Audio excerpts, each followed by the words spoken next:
So let's quickly discuss the 1.4, the very first sum of the 1.4. Now guys, the pattern in 1.4, basically we are not going to see any different method to solve the linear equation into variable, but the pattern is little different. You will find the variable which are in the denominator. Okay, so a quite strange pattern is over here, and this sum will be solved by using the method of substitution. So we have to do the substitution over here. Means what? Your original equation, okay, your original equation will be in some variable, like let's say x and y. So we have to convert this original equation from x and y to some other sets of variable, that is a and b. okay, तो basically variable को change करने का है. अभी वो change कैसे करेंगे? We have to identify the common part. We have to identify the common part in both equation. So let's see how to identify this common part. So to do that, I will simply tell you how to differentiate a numerator from denominator.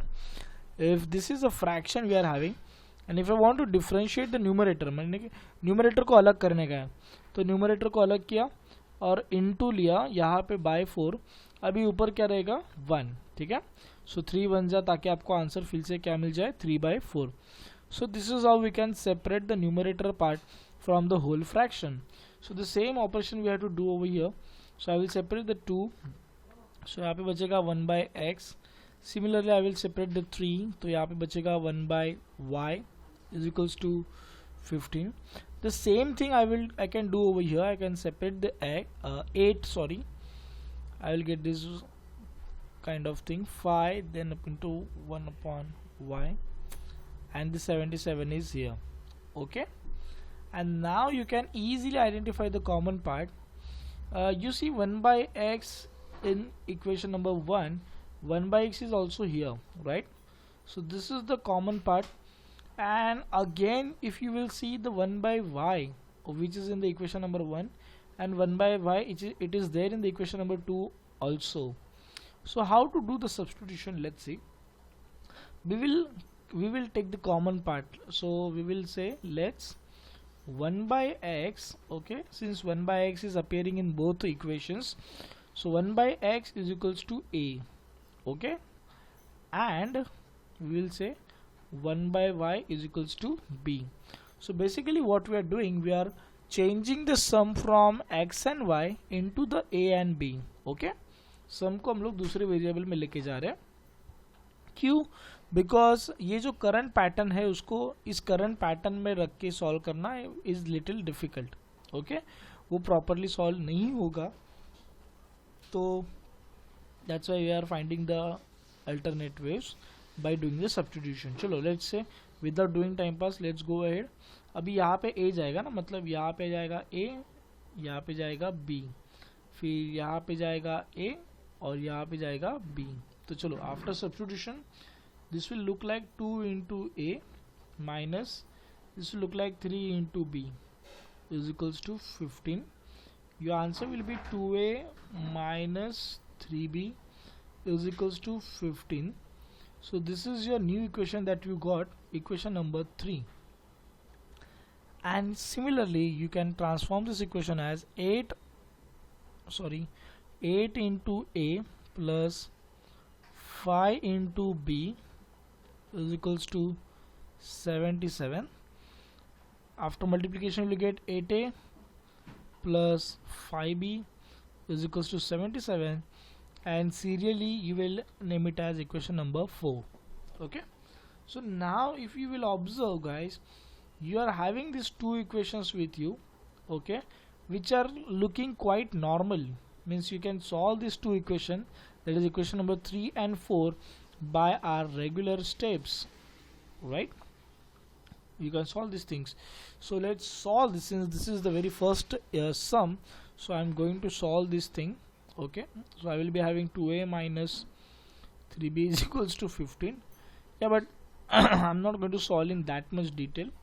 Obviously you can try by yourself. You see, maths is all about the practice and trying by yourself. okay, जब तक खुद solve करके difficulties नहीं आती तब तक maths का मज़ा नहीं आएगा, और मैथ्स अपना इम्प्रूव भी नहीं होगा तब तक. ठीक है ना? तो we are having equation number 3 and 4 with us. All right, चलो let's go ahead. So as we all know, the very first rule is about the deciding the variable which you want to cancel. So let's see the coefficient of the a. It is 2 and 8, right? The coefficient of a is 2 and 8.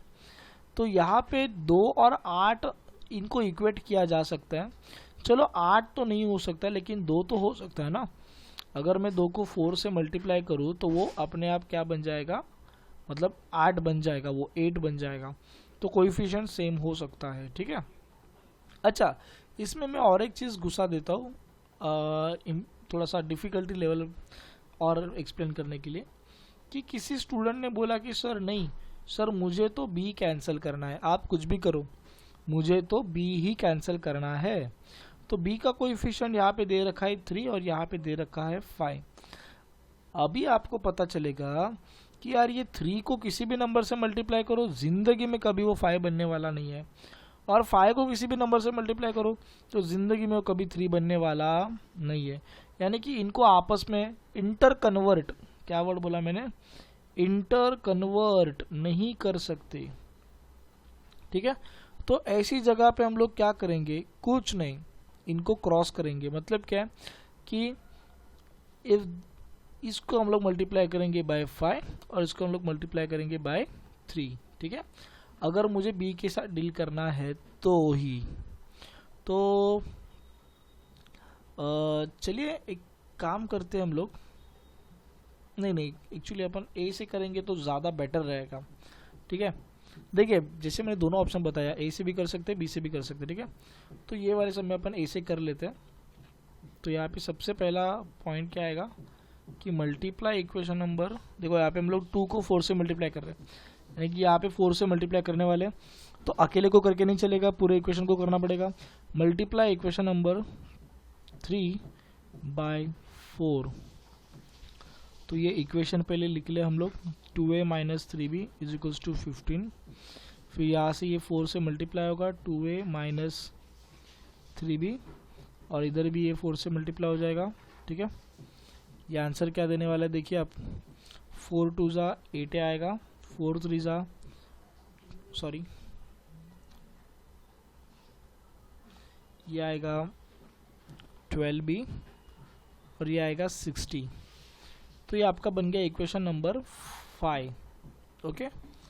अब हमें क्या करना है, equation number 5 और equation number 4,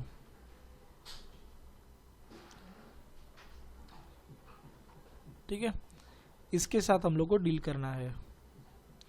तो अब कैसे deal करेंगे, चलिए देखते हैं.